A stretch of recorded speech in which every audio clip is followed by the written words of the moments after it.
Shalom Bapak Ibu kasih Tuhan. Senang berjumpa kembali dalam doa pagi online bersama Bapak Ibu Saudara kasih Tuhan dimanapun kita berada saat ini. Sekalipun mungkin hari-hari ini kita melewati lembah air mata, kita dalam satu pergumulan dan tidak ada yang mengerti beban hidup saudara dan saya. Tapi satu hal yang kita percayai, bahwa kita punya Tuhan yang hidup dan besar dan luar biasa, yang mengerti beban hidup saudara dan saya. Mari Bapak Ibu Saudara kasih Tuhan, pagi ini datang di hadapannya, sujud di altarnya, dan kita percaya kita akan menemukan damai sejahtera yang datang daripada Tuhan. Bila hati terasa berat, tak seorang pun mengerti bebanmu. Ku tanya Yesus, apa yang harus ku buat? Dia berfirman, mari datanglah. Dia selalu pedulikan aku. Ku datang Yesus, Dia pikul segala bebanku. Sujud di altarnya,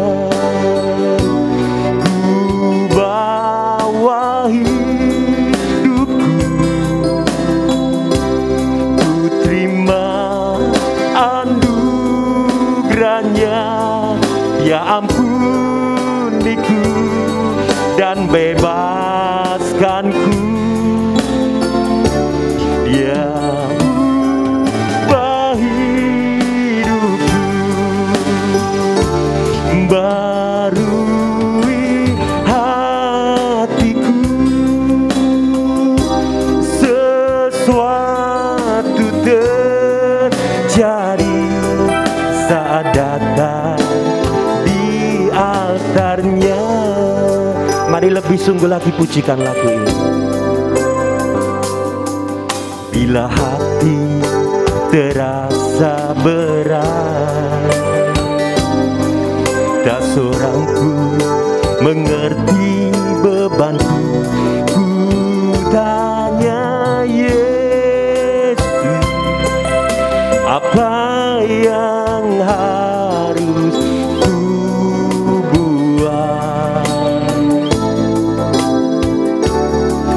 Dia berfirman, mari datanglah. Dia selalu pedulikan aku.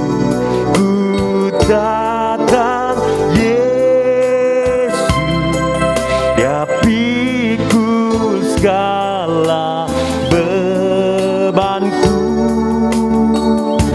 Sujud di altarnya, ku bawa hidupku.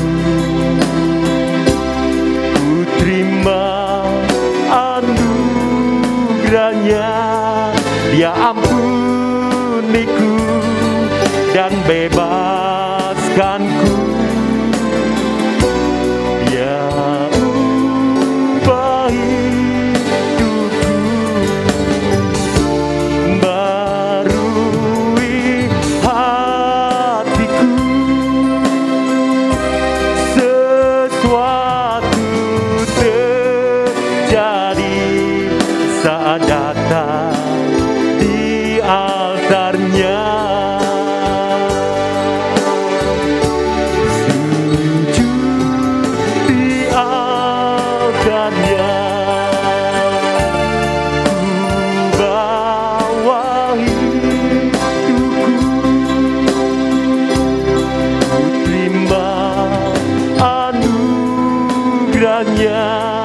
Dia ampuniku bebaskanku. Ya ubah hidupku, barui hatiku. Sesuatu terjadi saat datang di altarnya. Sujud di altarnya, ku bawa hidupku, ku terima anugerahnya. Dia ampuniku dan bebaskanku. Dia ubah hidupku, barui hatiku. Sesuatu terjadi, mujizat terjadi, pemulihan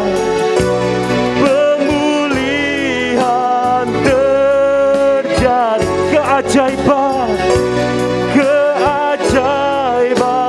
terjadi, kelepasan terjadi saat datang di altarnya.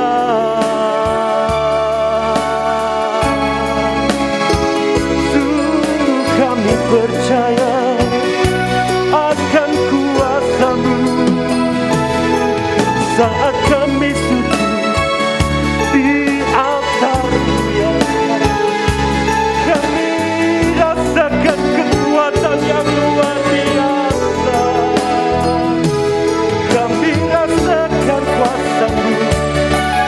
Kami rindukan lawatan-Mu saat kami menyembah-Mu.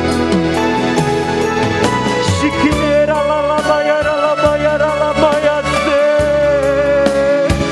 kurira la la yara la ya bayara la bayasi kidere. Penuhi lawat kami Tuhan, jamah kami lebih lagi masuk dalam hadirat-Mu, menembus dimensi roh-Mu. Sikidera la la la la la la la, sikidera la la la la la la la la la la la la la la la la. Kami mengalami lebih lagi saat ini Tuhan, jamah hadirat-Mu, bahkan kuasa-Mu dinyatakan lebih lagi. Shikira la la la la la la la la la la la la la la la la la. Shikira la la la la la la la la la la. Kami yang letih dan beban berat, kami mau datang kepada Engkau Tuhan. Firman-Mu berkata, pikul aku yang kupas. Shikira la la la la la la la la la la la la la la la la la yasi. Shikira la la la la la la la. Terima kasih ya Tuhan buat pagi ini Pak. Kami benar-benar merasakan kelegaan yang luar biasa. Kami merasakan kedamaian yang luar biasa. Kami merasakan sukacita yang luar biasa. Kami merasakan pengharapan yang luar biasa saat kami terus masuk dalam hadirat-Mu Tuhan. Saat kami terus menyembah-Mu saat ini Tuhan, kami percaya Tuhan, yang saat ini Tuhan sakit Tuhan sudah sembuhkan. Yang saat ini Tuhan kami mengalami beban berat Tuhan, Engkau yang memberikan jalan keluar pemulihan yang luar biasa. Kami percaya Tuhan, sukacita, damai sejahtera, pengharapan yang lebih lagi menjadikan kekuatan senantiasa untuk kami terus Tuhan berjalan hari demi hari menuju kemuliaan-Mu Tuhan. Terima kasih Bapa. Kami percaya berkati kebenaran firman-Mu pagi ini. Biarlah apa yang disampaikan oleh hamba-Mu menjadi kekuatan berkat bagi setiap kami yang mendengarnya. Di dalam nama Yesus kami serahkan sekali lagi Tuhan kebenaran firman-Mu, dan hidup kami semua mengalami pemulihan yang luar biasa. Dalam nama Yesus kami berdoa dan mengucap syukur. Haleluya. Amin. Shalom Bapak Ibu Saudara terkasih dalam Tuhan Yesus Kristus dimanapun Anda berada. Kembali berjumpa dengan saya di dalam ibadah doa pagi secara online. Tetap dalam tema restorasi di dalam keluarga kita. Pagi hari ini saya rindu menyampaikan kepada firman Tuhan, bagaimana keluarga kita bisa dipulihkan oleh Tuhan. Ada dua hal yang ingin saya sampaikan kepada Bapak Ibu Saudara pada pagi hari ini. Ya, yang pertama, ketika kita menjadikan Yesus sebagai Raja di dalam rumah tangga kita. Dan yang kedua, kita menjadikan Tuhan Yesus sebagai pondasi dasar yang teguh, di mana keluarga kita akan dibangun kelak kemudian. Ya, yang pertama, kita akan buka sama-sama kepada firman Tuhan di dalam 2 Samuel pasal yang ke-6 ayat 11 sampai dengan ayat yang ke-12. 2 Samuel pasal yang ke-6 ayat 11 sampai dengan ayat yang ke-12. Saya akan bacakan bagi Bapak Ibu Saudara. 3 bulan lamanya tabut Tuhan itu tinggal di rumah Obed-Edom orang Gad itu. Dan Tuhan memberkati Obed-Edom dan seisi rumahnya. Diberitahukanlah kepada Raja Daud demikian. Tuhan memberkati seisi rumah Obed-Edom dan segala yang ada padanya oleh karena tabut Allah itu. Lalu Daud pergi mengangkut tabut Allah itu dari rumah Obed-Edom ke kota Daud dengan sukacita. Nah Bapak Ibu Saudara terkasih dalam Tuhan Yesus Kristus. Poin pertama yang bisa kita pelajari agar rumah tangga kita bisa dipulihkan oleh Tuhan, yaitu menjadikan Yesus sebagai Raja yang hadir di rumah kita dan keluarga kita, menjadikan Yesus sebagai Tuhan majikan yang bertata berkuasa atas rumah tangga kita. Kata Tuhan di dalam perjanjian baru dalam bahasa Yunani, dalam bahasa aslinya adalah kurios, yang memiliki arti Tuan, Raja atau majikan. Ada banyak orang Kristen menjadikan Yesus sebagai juru selamat. Dia yakin kapanpun dia meninggal dia pasti masuk surga, dijamin keselamatan, mendapatkan hidup yang kekal. Tetapi tidak semua orang Kristen mau menjadikan Yesus sebagai Tuhan di dalam hidupnya. Tidak banyak orang Kristen yang mau menjadikan Yesus sebagai majikan, sebagai Tuan, sebagai Raja di dalam hidup kita. Dan kita melihat keluarga Obed-Edom diberkati oleh Tuhan. Karena apa? Karena ada tabut Allah. Tabut Allah di sini berbicara tentang kehadiran Tuhan. Ketika kita menghadirkan Tuhan di dalam rumah tangga kita, bahkan lebih lagi kita menghadirkan Yesus sebagai Raja yang berkuasa, yang memerintah dalam kehidupan kita, maka saya kira percaya keluarga kita akan direstorasi oleh Tuhan. Keluarga kita pasti akan dipulihkan oleh Tuhan. Syaratnya jadikan Yesus sebagai Raja yang berkuasa di dalam keluarga kita. Bagaimana cara menghadirkan Tuhan di dalam rumah tangga kita? Mari kita lihat ayat yang berikutnya. Di dalam Matius pasal 18 ayat ke-19 sampai dengan ayat yang ke-20. Matius pasal 18 ayat 19 sampai dengan ayat yang ke-20. Akan saya bacakan bagi Bapak Ibu Saudara. Dan lagi aku berkata kepadamu, jika 2 orang daripadamu di dunia ini sepakat meminta apapun juga, permintaan mereka itu akan dikabulkan oleh Bapa-Ku yang di surga. 20. Sebab di mana 2 atau 3 orang berkumpul dalam namaku, di situ aku ada di tengah-tengah mereka. Saudara perhatikan ayat yang ke-20, dikatakan oleh firman Tuhan, Sebab di mana 2 atau 3 orang berkumpul dalam namaku, maka Tuhan hadir di tengah-tengah mereka. Caranya untuk menghadirkan Tuhan Yesus di dalam keluarga kita, yaitu ketika kita berkumpul di dalam nama Tuhan. Apa artinya berkumpul? 2-3 orang berkumpul dalam nama Tuhan. 2-3 orang ini berbicara suami, istri, anak. Kalau mungkin belum dikaruniai anak, bisa bersetengah dengan suami istri. 2 orang berkumpul dalam namaku, maka firman Tuhan katakan, aku hadir di tengah-tengah mereka. Berkumpul dalam nama Tuhan, ya. Ketika saat kita sharing firman Tuhan beserta dengan istri, dengan anak, kita berdoa bersama-sama, kita memuji Tuhan, kita menyembah Tuhan, kita masuk dalam hadirat Tuhan.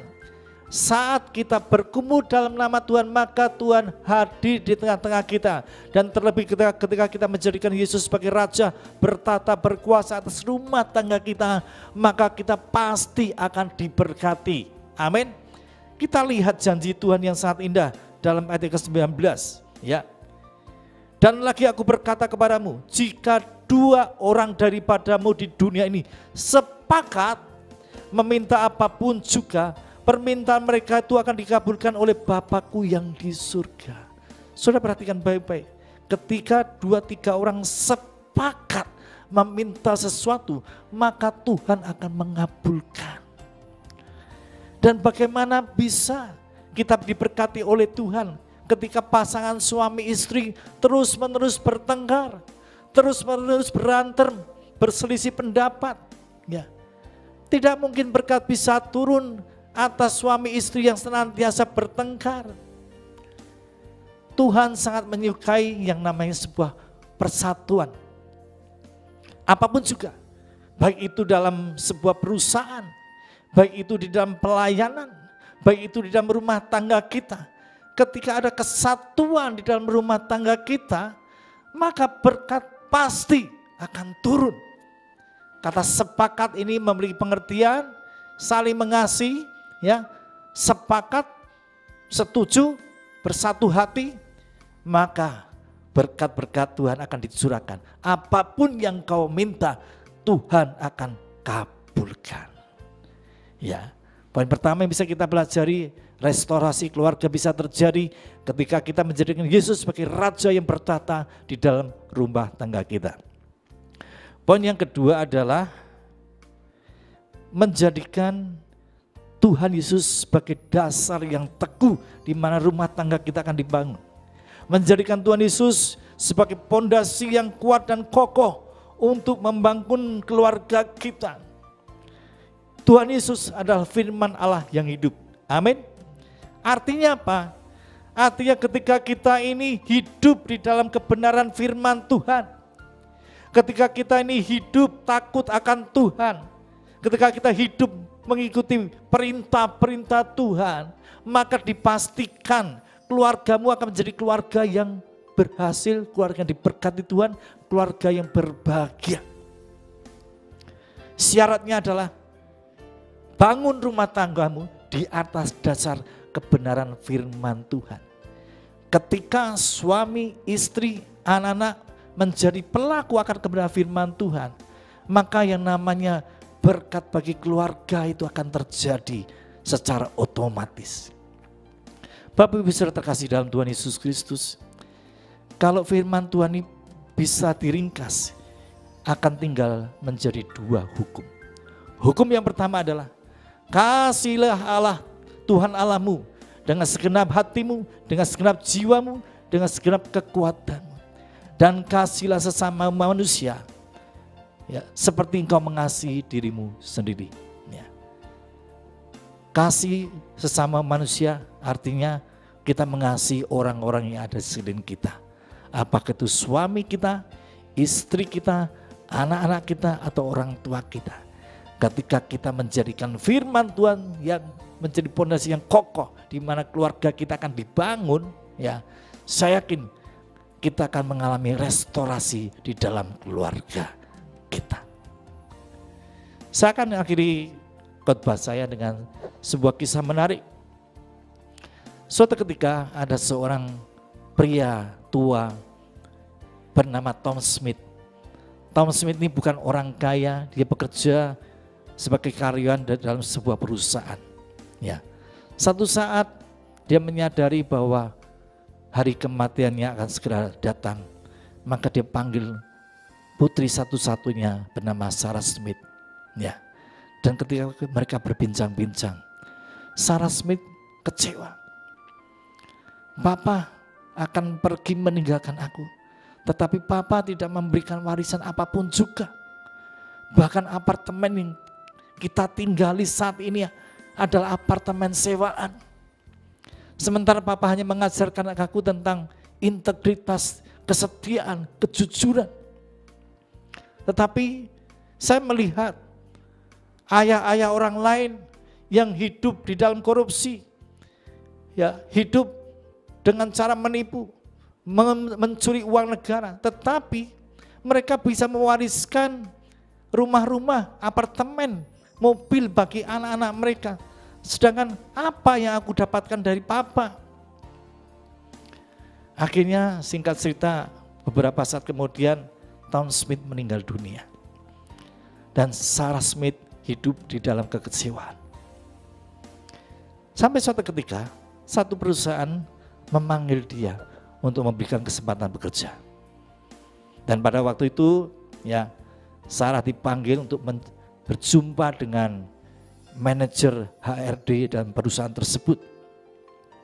Dan ketika mereka berbincang-bincang, maka ketua HRD ini bertanya kepada Sarah, nama keluarga Anda Smith, apakah saya boleh tahu siapakah ayah Anda? Lalu Sarah Smith berkata, Papa saya bernama Tom Smith. Begitu mendengar kata Tom Smith, maka kepala HRD kemudian langsung berkata, oh, saya tahu. Tom Smith adalah orang yang sangat jujur, berintegritas, memiliki kesetiaan yang sangat luar biasa. Beliaulah orang yang telah mendukung saya, membantu saya sampai saya bisa menduduki jabatan di sini. Ya. Dan beliau membantu saya tanpa pamrih, tanpa meminta bayaran apapun juga. Oke, Sarah, tidak perlu syarat apapun juga. Engkau hari ini juga bisa langsung masuk kerja, diterima. Ya, saya percaya engkau juga memiliki warisan karakter yang baik daripada ayah Anda. Ya, singkat cerita, Sarah bekerja dengan keras, dengan kejujuran, dengan kesetiaan, dengan integritas yang tinggi, dan singkat cerita akhirnya Sarah Smith boleh menduduki jabatan yang cukup tinggi. Salah satu manajer dalam perusahaan tersebut memiliki apartemen 2 lantai. Apartemen 2 lantai itu harganya sangat mahal dan punya 2 mobil mewah. Hidupnya berkelimpahan. Di sini dia baru menyadari bahwa ayahnya Tom Smith mungkin tidak memberikan warisan harta yang banyak, tidak memberikan harta yang berkelimpahan. Tetapi Tom Smith ayahnya memberikan warisan kejujuran, kesetiaan, dan integritas. Dan rupanya ketiga hal tersebut lebih daripada emas dan perak, lebih daripada warisan dengan harta benda yang berlimpah. Sehingga pada akhirnya karena warisan daripada ayahnya, Sarah Smith menduduki satu jabatan tertinggi dalam perusahaan tersebut dan dia hidup di dalam berkat Tuhan yang sangat luar biasa. Dari kisah menarik ini kita bisa mengambil sebuah kesimpulan bahwa takut akan Tuhan itu merupakan kunci keberhasilan. Takut akan Tuhan menjadi kunci di mana keluarga kita akan mengalami restorasi dan keluarga kita akan menjadi keluarga yang berbahagia dan diberkati oleh Tuhan. Amin. Tuhan Yesus memberkati. Selamat pagi.